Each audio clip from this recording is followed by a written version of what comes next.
So let me introduce to you first about the differential equations. What is a differential equation? A differential equation is an equation containing a function and one or more of its derivatives. So, for example, may equation tayo y plus dy over dx equal to 5x. Since may derivative tayo dito or differential dy over dx and equals, that means this is an equation, okay? Kasi may equal tayo. So may variable y and x, may derivative tayo. So that is already called a differential equation. Okay?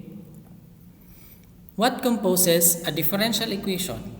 So sa example na to, L times the second derivative of I divided by dt squared plus r derivative of I with respect to t plus 1 over c times I equals e cosine wt. This is called a differential equation. Okay? When an equation involves one or more derivatives with respect to a particular variable, that variable is called an independent variable. So sa equation natin na to, yung independent variable natin is t. Yung independent variable, yan yung laging nasa ilalim ng ating derivative. Kung ano yung sinasabi nating with respect to.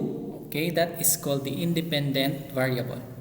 A variable is called dependent if a derivative of that variable occurs, or that is I. So, kabaliktaran naman ng independent variable, dependent kung ano yung nasa taas ng independent variable natin, which is our I. The L, R, C, E, and W are called parameters. These are arbitrary constants whose values determine the behavior and characteristics of the equation. So, the rest of the letters are called constants. May mga values yan sila which determines kung ano yung magiging behavior ng ating differential equation. Okay? So, differential equation, according to properties, may dalawa tayong properties. The first one is the order. It is the highest derivative in the equation. So, sa equation natin na to, para malaman natin kung pang ilang order siya, that we have to look to the highest derivative in the equation. So yung highest derivative natin dito is 3 kasi third derivative of y with respect to x. So the equation is in third order. So the second property naman of the differential equation, the degree. It is the highest power of the highest order derivative in the equation. So, sa DE na ito, yung highest power, first, we have to find first for the highest order of the equation.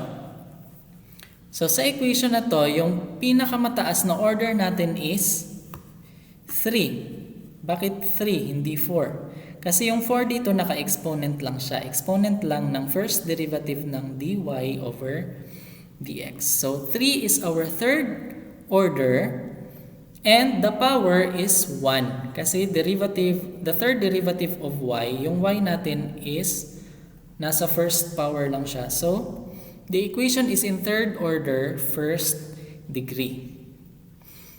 Differential equation according to types. The first type of DE is ordinary DE, an equation which contains total derivatives or differentials only and has only one independent variable. So, sa definition ng independent variable kanina, kailangan isa lang yung variable natin na nasa baba, which is x lang dapat. Kung x lang dapat siya. Kung y lang dapat siya. Okay, so sa equation na to, iisa lang yung independent variable natin, which is x. Dito naman, iisa lang din kasi y prime is dy over dx.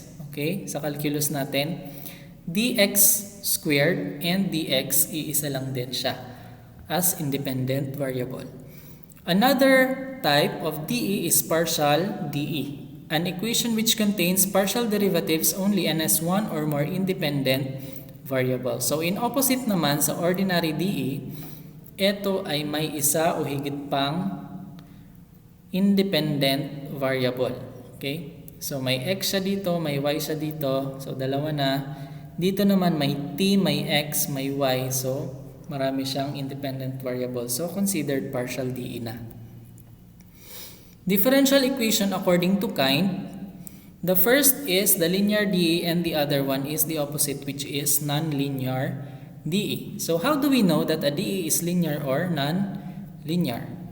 So ito yung mga definitions talaga ng linear, kung linear ba siya or non-linear ba ang ating differential equation. So first, it should be linear in the independent variable. So independent variable, dapat iisa lang yung independent variable natin para maging linear siya.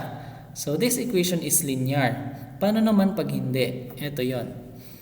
So dito, dalawa yung independent variable natin, x and y. So considered non-linear itong equation na ito. The next requirement, it should be linear in all derivatives. So the first one, y prime plus the second derivative of y over x plus y equal to 0. This is linear. Okay? Kasi y is dy over dx ulit. So linear siya. dx dito, dx squared. So parehas sila ng independent variable. Dito naman, y prime squared, dyan pa lang, hindi na siya pwede kasi yung derivative natin dapat hindi nare-raise sa exponent. So, non-linear na siya. Okay? The third one, it should not contain a product of the dependent variable and its derivative or differential. So, first, y prime plus, the same lang siya sa example kanina sa equation, this is linear. Pag non-linear naman siya, based on this requirement, wala dapat kasama yung differential natin or derivative natin na dependent variable. So yung dy over dx natin or yung y prime natin, hindi siya dapat multiplyan ng y. Kasi yung y yung ating dependent variable. So hindi siya pwede. This is non-linear. It should not contain any transcendental functions of the dependent variable. What is transcendental functions? It can be sine, it can be cosine, it can be tangent. Hindi siya pwedeng magkaroon ng ganon sa dependent variable lang. Kung sa independent, okay lang siya. That is linear. So dito sa first equation, sine x, x is our independent variable. So okay lang siya. Hindi siya dependent variable. Pag sin y, dyan na masasabi natin na non-linear siya kasi y is our dependent variable. Solutions of a differential equations, we have two solutions. The first one is the general solution. It is the set of all possible solutions which includes particular solutions. It contains a number of arbitrary constants equal to the order of the equation. So mamaya may example tayo, compare natin yung dalawa. Particular solution, it is the solution obtained from the general solution by assigning particular values to the arbitrary constant. So for example, yung equation na to, x cubed minus 3x squared y equal to c. Yung c natin is constant. This is called the general solution kasi may constant pa siya. May constant pa siyang natitira.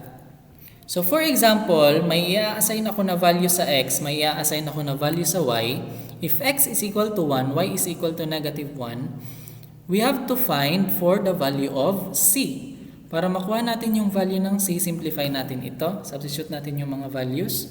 So c is equal to 4. Okay? So sa general solution ko, yung c, papalitan ko ng 4. Okay? So magiging x cubed minus 3x squared y equal to 4. This is now called the particular solution. So yun yung difference ng dalawa. Yung general, may constant pang natitira. Sa particular, wala nang constant. Sa general solution, may constant variable pa. Sa particular, wala nang constant variable. Okay? So that ends our first topic with regards to differential equations. So our next topic will be elimination of arbitrary constants. So for questions, for clarifications, just comment down below.